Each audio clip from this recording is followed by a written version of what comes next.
Hagati ya Fariaz na Safi haricho ubazi cyo we niulize vyangu achana na uko unaniuliza watu wengine wewe mbazi vyanje hapana kumbaza abandi bantu unaniuliza nini. Okay. The fuck are you talking about?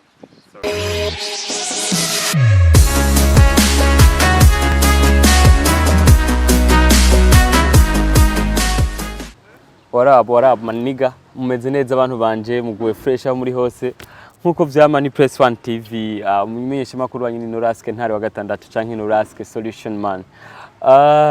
Murazi ko namanda bazana ibintu bimeze neza, ibintu vy'ubwenge, ibintu by'amashow. Genda nanje gumana nanje hama twandika amateka. Ufite rimwe bwira mugenzi wawe gire like, subscribe na share n'ibindi bintu byinshi bishoboka byose kugira ngo babana yimudukurikirana nkuko vyama nababwiye inyuma ya kamera ni bright. So no musi ndi kumwe n'umuntu umuntu nyene mubona nyene kari umuntu akuze kandi sinavuze akuze muri age no muri age naho yobakuze ariko akuze cyane muri mu muziki. Gute my brother? Wagwan brother. Conquer Lion and Trevor Joda Dr. Cloud original. Wagwan. Bless ya. Washa. Yeah man. Bro. Poor man. Urabizi ko ndagukunda sana. Yeah man, thank you so much bro. Nakupenda sana unajua sana. Asante.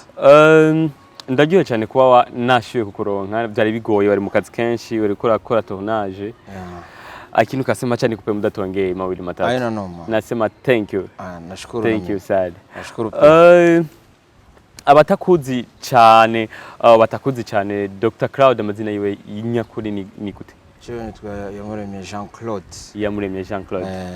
Yamuremye Dr. Cloud. Dr. Cloud. The Conqueror. Ufise amasirino menshi man. Sana bro. Sana. The Conqueror. Yeah man. The Doctor. Yo. Iyo avuze Doctor muzore mumva kari mu muziki apana mu kuvura. Hari abantu bibaze iyo uvuze Doctor kuri kuvuga mu kuvura. Je mu docteur wo muziki. Umuziki voilà.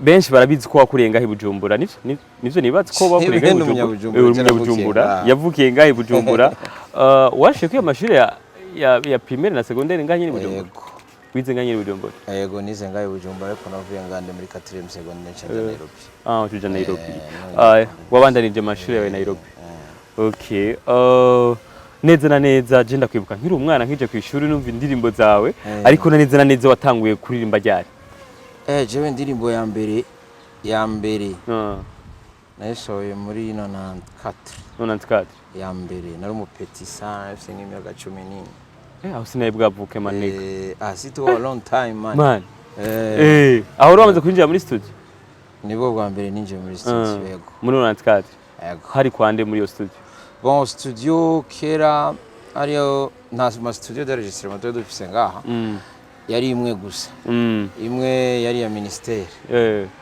ariko ubwa mbere je ninjiye muri studio sininje mu ya ministère naja kuyivisita gusa ariko nagize studio ya mbere hariyo ahantu bitaho kuri boom studio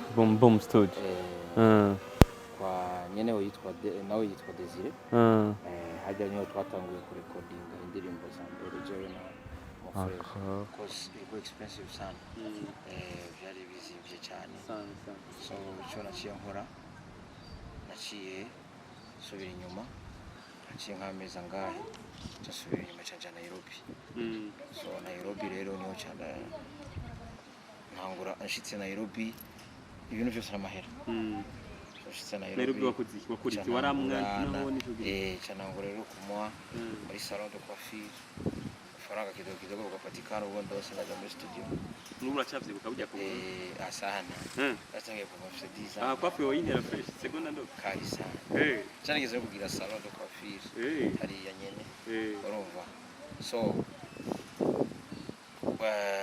hanyuma rero cyane ngurira rero Nairobi pole abantu bagenda baramenya pole kidogo basi ndio nikafika naendelea moja kwa moja. Wamenye geri kwa mstar. Bana jewe rero kuva n'umupeti. Jari indirimbo twigeze gusohora twari dufite groupe ngaho yitwa Buja Boys. Twari abapeti. Mujya mu frère Aziza. N'abandi batipe babiri twari bane. Yes. Okay. Twari bane.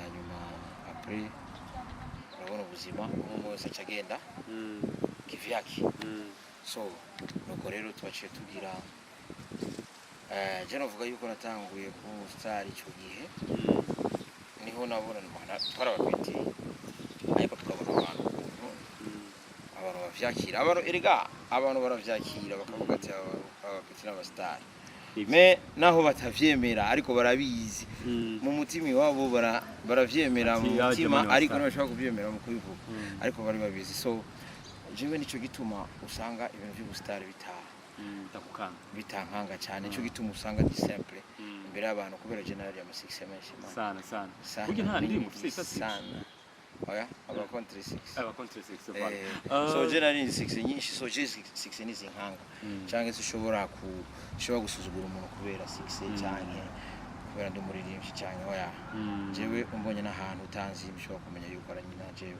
kubera genda mu abantu bose ntaguciriyemo ikintu kimwe ushobora kuba ujya imihari cyangwa widogera uti kino kintu nticakunze kubera nawe muririmbyi n'igihe uti iki kama singiye kwa mu imagining iki kingewezekanaga n'igitugana akunda ukumeze wewe uko Imana yakurema inako Imana yagupangiye kubaho so you can't blame Imana ushobora kublaming Imana you understand ushobora kubwira Imana ngo wagize nabi oya ukumeze nuko nyene ni kama kusema ati umunsi wejo uyu munsi ni mardi ejo haise ejo hari kwa mbere yango na regrete bana jana ningefanya hivi ngo Mungu angenirudisha kule sasa biwezekani unafahamu okay none kuvutanguye gukora umuziki nivyo urafise umudamu nivyo wabimbwiye nyuma ya kamera ngi ufise umudamu na watoto cyera gore nabona bike umudamu na bakobwa bose bari Belgique n'umudamu ari Belgique pole sana ucuvyiga pole nini ucuvyiza gute ubukumi nganda bizi ubukumi oya nagumye mbona menga baragutelefona sana mana telefona sana genda umuntu niko mimi niko mtu niko yani niko mtu mwaminifu sana genda vugana n'abantu ariko jewe umudamu wa Dr Claude mu vyumve ari seriye ibintu by'ubukumi biguma mu telefone abo mubwira ibintu je nta no bukumi mu telefone ntakuye jewe ndi umuntu ndi je umuntu telefone wese turavugana tukaganira bien hakuna shida tunaje iyo umukobwa kurondeye umubwira ndazi ko bakurondera kubera ku 6 office ni mushobora oya ndamubwira désolé je ndafite umugore n'abana yes nta mukobwa ushani yona mimi na randaranda sindakubona ariko ndazi ko ivyo bigeragezo bastari bose bahura nabo nibaje sijewe man je ndafite uko mbayeho uko nipanga abandi barashiko ipanga par exemple nongwaje example nk'uje je ibintu vyizoga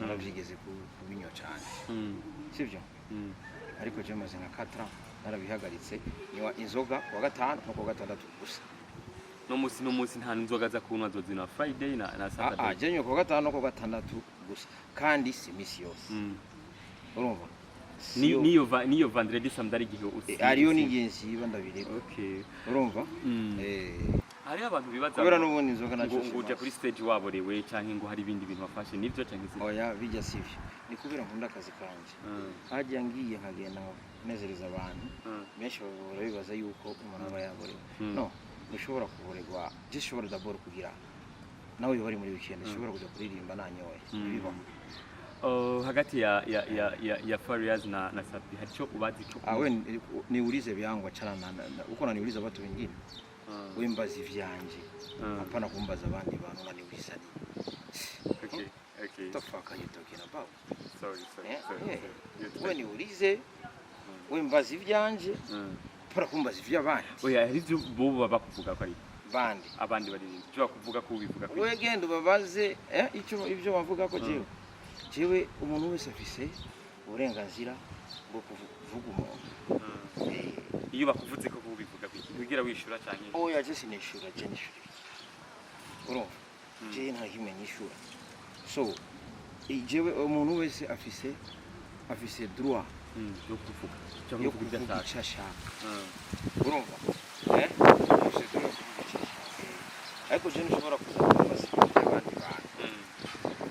ndabivyaje sindabivya abantu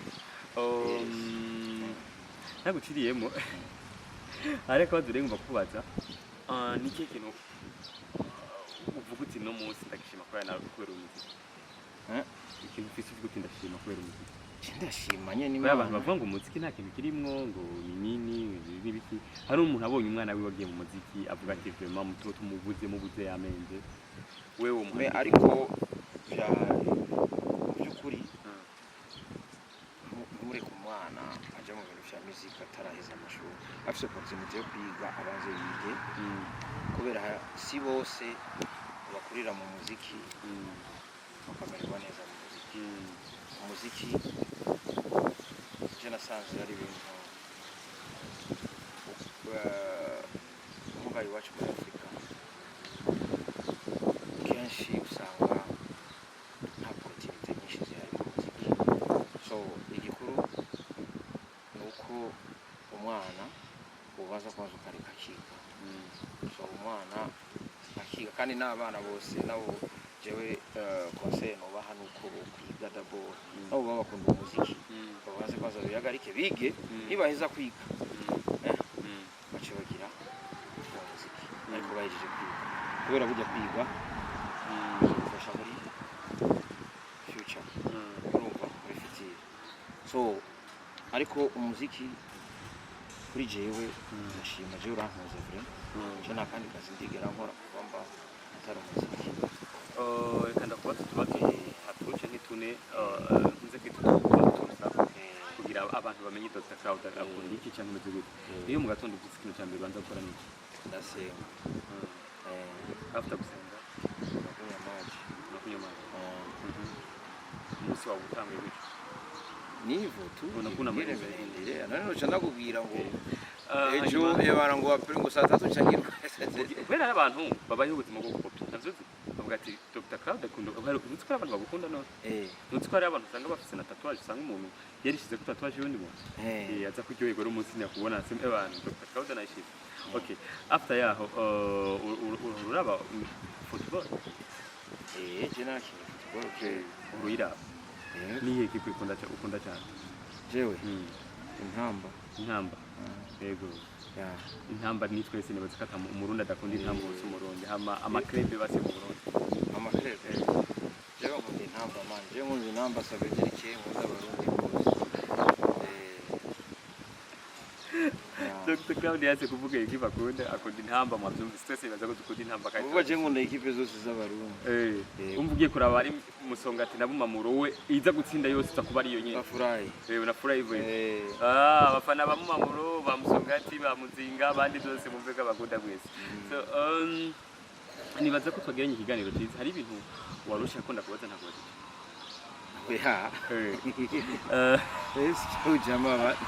yego hari usanga umuntu amiranye ijambo akavuga ati kwaje ari ibi uri biruka urazi ijo jambo uri kuravuga icyo kintu mbajije ni nko kugenda muri botike ntuzenya ugasaba icyo ushaka ajya kubaza uri karagurisha agaca kubwira ugacuma amahera akakubwira ati apana bana wewe ndetse wewe cyangwa ngamubwira cyangwa ngamubaza kijya nangaye agaca kubwira wewe leta zenyuko nazo tuzana yufise bari karahombesha byo bari byaguze ariko ama projet ya vuba nawe nyiko kurakora video nivyo naye ama projet ya vuba bo kwitega ko cyane ari hafi cyane muri isama hari ama projet turiko turakorana hari indirimbo turiko turakorana na n'umusista wacu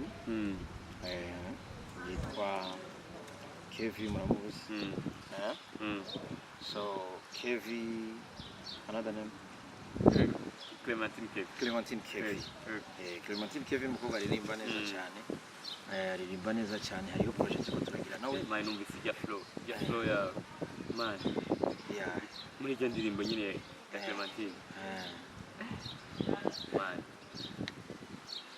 Arastoman turagerageza man turagerageza man risaza man wari wanyiri kimana iyo ndirimbo riso yewe je ni amazi ari tirane cyangwa 5 ku munsi amazi sure so hari indirimbo zo turakorana na Clementine Kevin hariho n'indi ndirimbo two turakorana na Baby Music yo yarasohotse ibaza ko Baby Music ataba mu Burundi we aba muri Amerika ariko akorera mu Rwanda ariko nawe video zisohoka vuba so indirimbo shasha tuko turakorana na Clementine Kevin na video nayo muri misi zosohoka vuba cyane muri this semaine cyangwa in semaine iyo twakoranye na Clementine zo yasohotse bakitege nkawe ryari muri concert muri misi muri iki ntama concert menshi James ama concert menshi muri ndafite concert mazenye ndafite concert Ngozi Gitega ndafite concert ndafite ama concert nka 6 amezi abiri so muzobimenyeshwa muzovyumva kuri radio bitege ryari indirimbo yawe wenyine inyuma ya yindi ziruti bon vuba cyane ndio kazi yangu brother hawezi sinzia bila fahamu hiyo ndio job yangu mimi nikisikia nataka kufanya song ni lazima nifanye ushafahamu so nikitaka kufanya song lazima nifanye kwa hiyo ndio kazi yangu ni kugaburira kabisa hizo birumvikana muitege imiziki we mishasha n'amaklipe man ufise amateka indirimbo zaba bari so man ubu unye izo zibayita gute man hiyo ni siri ni mubyitegaragaza babwira nshasha so twavuganye neza ribaza ko twagira ni ikiyago ki murakoze cyane iyi TV yitwa Press 1 TV eyo Press 1 TV murakoze cyane murakoze cyane Press 1 TV eyo yeah God bless you man this is Dr. Cloud original the conquering lion of tribe of Judah Selassie bless one another equally justice I must tell man every day cha Rastafari bless you thank you mwaraheza yari Dr. Cloud harimo lion nawe ni ntare nawe kandi yashizemo ya Yuda yo mu muryango wa Yuda wagwana